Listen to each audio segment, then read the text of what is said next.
आप देख रहे हैं प्रिमटेक मीडिया। मैं हूं सलमा अजीज। हमारे साथ मौजूद हैं सोबिया अली, जो कि एंकर पर्सन है। ये नॉर्दर्न एरियाज़ का रिसेंटली विजिट करके आई हैं। इनका कैसा एक्सपीरियंस रहा, कैसा लगा इनको वहां जाकर, और कौन सी ऐसी खास चीज़ें हैं जो ये हुकूमत के नोटिस में लाना चाहती हैं, आज हम इनसे जानेंगे। जी अस्सलाम वालेकुम। Thank you Salma. सबसे पहले तो आपका बहुत ज़्यादा शुक्रिया कि आपसे मैंने ऑफ कैमरा ये सब चीज़ें शेयर की और आपने चाहा कि कैमरे की आंख के सामने भी हम ये बातें करें, ताकि ये सिर्फ और सिर्फ हम दोनों तक महदूद ना रहें। बिल्कुल, मैं यही चाहती थी कि आपने इतनी प्यारी चीज़ें, जैसे कि आपने देखा, आपने बताया कि हमारे नॉर्दर्न एरियाज़ में जो खूबसूरती है उसको भी आपने हाईलाइट किया। साथ साथ बहुत ऐसी ख़ास बातें जो हर कोई आपको नहीं बताएगा, या जो वहाँ जाते हैं वो लोग एक्सपीरियंस करते हैं, तो इन्होंने वो चीज़ें हाईलाइट की हैं। मैं चाहती हूँ कि इस वीडियो के तवज्जुह से वो मुतल्लिका डिपार्टमेंट्स तक पहुँचे और उसमें बेहतरी लाई जा सके। तो बताइएगा जी, ऐसा क्या था कि आप कराची से नॉर्दर्न एरियाज़ की तरफ चल पड़ी और आपको किस चीज़ ने अट्रैक्ट किया, और फिर आपकी क्या ऑब्जर्वेशन थी? सलमा, सबसे पहले तो बड़ा एक लाइटर नोट पे हम लोगों ने फैमिली ने प्लान किया कि स्नोफॉल देखी जाए, और फर्स्ट टाइम हमारा ये एक्सपीरियंस था कि यूजुअली तो हम हर साल जाते हैं नॉर्दर्न एरियाज़, लेकिन इस बार हमारा था कि हम गर्मियों की बजाय सर्दियों में जाएं और स्नोफॉल को एक्सपीरियंस करें। अगर मैं आपसे इस तरह कहूँ कि हम यकीनन अगर हम अपने इलाकों में इस्लामाबाद, लाहौर, कराची में बैठ के भी सम टाइम यहाँ की भी जब सर्दी पड़ती है तो हम सोचते हैं कि हमारे पास गर्म पानी हो, हीटर की सहूलत मौजूद हो और हम अपने कमरे में बैठ के सर्दी को एंजॉय करें। बाहर निकल रहे हैं तो गाड़ी में हीटर हो और इस तरह हम सर्दी को एंजॉय करें। लेकिन हम ये नहीं सोचते कि वो जो वाकई में हमारा एक आम आदमी है, जिसके लिए हमने आम आदमी का लफ्ज़ जो है वो तख्लीक किया है, कि वो गर्मी और सर्दी के मौसम की सख्तियाँ कितनी तकलीफ़ और मुश्किल के साथ बर्दाश्त करता है। इसी चीज़ को आपने मेरे से सलमा पूछा तो मैं आपको बताती हूँ कि हम कालाम में गए और कालाम में जो सूरत हाल इस वक्त मौजूद थी, जो वहाँ के लोग इस वक्त महसूस कर रहे थे, फेस कर रहे थे, वो सबसे बड़ी ये थी कि आप बहरीन तक जाओ तो वहाँ तक आपको ट्रांसफार्मर नज़र आते हैं, आपको बिजली नज़र आ रही है कि वहाँ पर मौजूद है। लेकिन कालाम की जैसे आप रोड्स पर आते, बुलंदर वाला पहाड़ों के ऊपर उनके घर हैं और वो वहाँ तक जाने का रास्ता इतना दुश्वार गुजार और इतना मुश्किल, वहाँ पे बिजली की है ही नहीं। वो लोग जनरेटर्स का इस्तेमाल करते हैं, LPG गैस का इस्तेमाल करते हैं। जो सयाह हैं वो वहाँ पर आ रहे हैं, होटल्स के किराए बहुत ज़्यादा हैं और वो इस वजह से हैं क्योंकि वो कहते हैं कि हमारे पास बिजली नहीं है, हम अपना पेट्रोल लगा के हम जनरेटर चला रहे हैं, तो ऑब्वियसली हम होटल के किराए में से निकालेंगे। फिर सर्दी इतनी शदीद हद तक वहाँ पर है कि LPG गैस जो है वो उसमें भी जम जाती है। अब आप कालाम की रोड पे आते हो तो वहाँ पे बच्चे, वहाँ के मकामी जो बच्चे हैं, उधर के जो मकामी फ्रूट हैं, उनको छोटे छोटे शॉपर्स में डाल के खड़े होते हैं। अच्छा।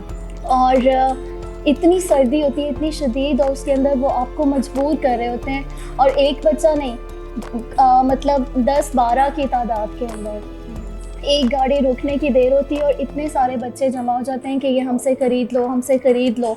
और मैंने किसी बच्चे को वहाँ स्कूल जाते हुए नहीं देखा। इस बात का मुझे वहाँ बहुत ज़्यादा दुख हो रहा था, क्योंकि मुझे सवात और दूसरी जगहों के ऊपर ऐसे बच्चे नहीं मिले, क्योंकि ऑब्वियसली वो स्कूल जाते होंगे और इस तरह की चीज़ उनके अंदर नहीं आ सकती है। और भी वजह हो सकती है ना सोबिया, क्योंकि अनएम्प्लॉयमेंट इतनी बढ़ती जा रही है, तो वो बच्चे ही तालीम भी नहीं है तो वो फारिग बैठने से प्रेफर करते हैं कि जो लोकल फ्रूट है उसको जो है सेल आउट कर दिया जाए। सेल आउट, बिल्कुल, मैं उनकी इस चीज़ को नहीं, और वो मतलब वो पैसे नहीं आपसे मांग रहे होते, बस वो ये कह रहे होते हैं कि ये जो, और कितनी मालियत होगी, वो कहते हैं हमें इवन सम टाइम कि आप 10 रुपए भी दे दो बट खरीद लो हमसे।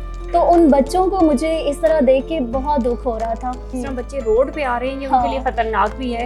एग्जैक्टली, खतरनाक है। और सलमा, जैसे आपने रोड की बात की, और अभी मैं अगर 2 साल पहले अगर मैं गई थी और मालम जब्बा की जो रोड थी वो उसका बहुत बुरा हाल था, और इतने ऊंचाई पे आप जा रहे होते हो ना, वो इतना डेंजरस होता है।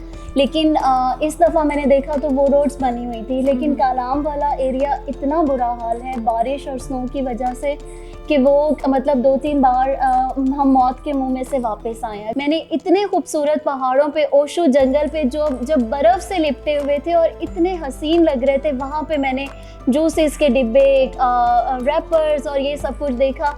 ये यकीनन वहाँ के मकामी लोगों ने नहीं फेंके। बिल्कुल, और ये जंगली हयात के लिए भी बड़ी नुकसानदेह है कि आप प्लास्टिक वहाँ फेंक आते हैं और इस किस्म की चीज़ें कि जो अच्छे खासे पढ़े लिखे लोग, मैंने अपनी आंखों से देखा है यार कि मतलब फेंक पे आ जाते हैं। हम अभी आए हैं तो मैंने यकीन करो कि रात को हम पहुंचे हैं और इतना बड़ा गार्बेज बैग यहाँ इस्लामाबाद आके हम लोगों ने देखिए जी, आपके सामने मिसाल है कि यानी हम एज ए अवाम भी हमें ये रिस्पॉन्सिबिलिटी लेनी होगी कि हम चूँकि वो उन एरियाज़ को खूबसूरत समझकर उन एरियाज़ में मूव कर रहे होते हैं, तो हम वहाँ जाके गंदगी ना फैलाएं, उसको उतना ही खूबसूरत रहने दें जिसकी वजह से हम लोग वहाँ गए थे। बेस्ट ऑप्शन ये है कि आप कोई प्लान लेकर वहाँ जाएं, वहाँ कोई शजरकारी करें।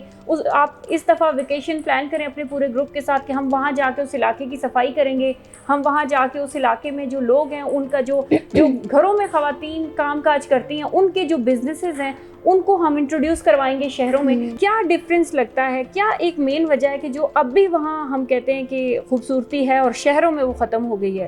कालाम और नॉर्दर्न एरियाज़ इसी वजह से ज़्यादा खूबसूरत लगते हैं क्योंकि ग्रीन है वहाँ पे, प्लांटेशन इतनी ज़्यादा है और बेसिकली हम देखने भी वही जाते हैं। अनफॉर्चुनेटली वहाँ पे कुछ लोग थे, उन्होंने ये भी बताया कि आग जलाने के लिए लकड़ी बहुत ज़्यादा महंगी है, आग नहीं हम जला सकते। लेकिन साथ साथ वो ये भी बता रहे थे कि जो दूसरे बिजनेसमैन और इन्वेस्टर्स और ये सब लोग आते हैं कि यहाँ पे हमारे जंगल भी काट रहे हैं। तो ये भी एक बड़ी इम्पोर्टेंट चीज़ है। महकमा जंगलात खैबर पख्तूनख्वा अलर्ट हो जाइए कि वहाँ पर गैर कानूनी तरीके से जंगलात को काटा जा रहा है। जंगलात मतलब इतने खूबसूरत वहाँ पे मैंने कुछ पहाड़ देखे जो बिल्कुल क्या कहना चाहिए कि गंजे हो गए, पाइन के ट्री और ये सब कुछ, और इतनी वो खूबसूरती को इजाफा करते हैं स्पेशली बर्फबारी के दिनों में कि कुछ पहाड़ जो थे वो भरे हुए थे पाइन की ट्रीज और उनसे, और कुछ जो थे वो बिल्कुल गंजे थे और जिनके ऊपर थे वहाँ पे बहुत ज़्यादा बर्फबारी भी नहीं थी। तो ये इस तरह की चीज़ें, मैं तो ओवरऑल कंपैरिजन की बात नहीं करूँगी क्योंकि मुझे ऐसा लगता है कि अभी हमारे नॉर्दर्न एरियाज़ को तालीम के हवाले से वहाँ के मकामी लोग बहुत अच्छे हैं, वो अपनी ज़िंदगी के अंदर आगे ग्रोथ भी चाहते हैं, सारा कुछ चाहते हैं, हेल्पफुल भी बहुत है। बट ओवरऑल मेरा दिल करता है कि पाकिस्तान के अंदर जो चीज़ है ना वो ये है कि तालीम जो है ना वो हर बंदे की एक्सेस में हो। तालीम भी बड़ा अहम मसला है जो वहाँ और यहाँ में एक एग्जैक्टली फर्क है कि जैसा एरिया खूबसूरत वैसे वहाँ के लोग खूबसूरत। और हम सबको चाहिए कि जब भी हम नॉर्दर्न एरियाज़ का विजिट करें तो प्लीज़ वहाँ की खूबसूरती को ख़राब मत कीजिए। अच्छा कर सकते हैं तो करें लेकिन बुरा ना करें। हुकूमत पाकिस्तान या खैबर पख्तूनख्वा की जो गवर्नमेंट है, मुतल्लिका डिपार्टमेंट्स, इस वीडियो में जो निशानदेही की गई है जिन प्रॉब्लम्स की, काइंडली उनको आप देखिए और उनका बेहतरीन हल निकालने की कोशिश कीजिए। ये हमारे साथ हमारी प्यारी सी फ्रेंड मौजूद थी सोबिया, और इंशाल्लाह हम फिर कभी कहीं भी विजिट करेंगे, कोई और प्रॉब्लम देखी तो हम ज़रूर उसको हाईलाइट करेंगे। मकसद ये नहीं कि खराबियां निकालना है, मकसद ये है कि कमियों की निशानदेही करके आप लोगों को बताया जाए कि आप जो भी पॉलिसीज़ बना रहे हैं इन इलाकों की बेटरमेंट के लिए, तो ये चीज़ें आपकी हेल्प करें और आप उसको बेहतरीन तरीके से सामने लाएं। मिलेंगे किसी नई वीडियो में, तब तक के लिए अल्लाह हाफिज़। Thank you Salma, thank you ji, thank you, बहुत शुक्रिया।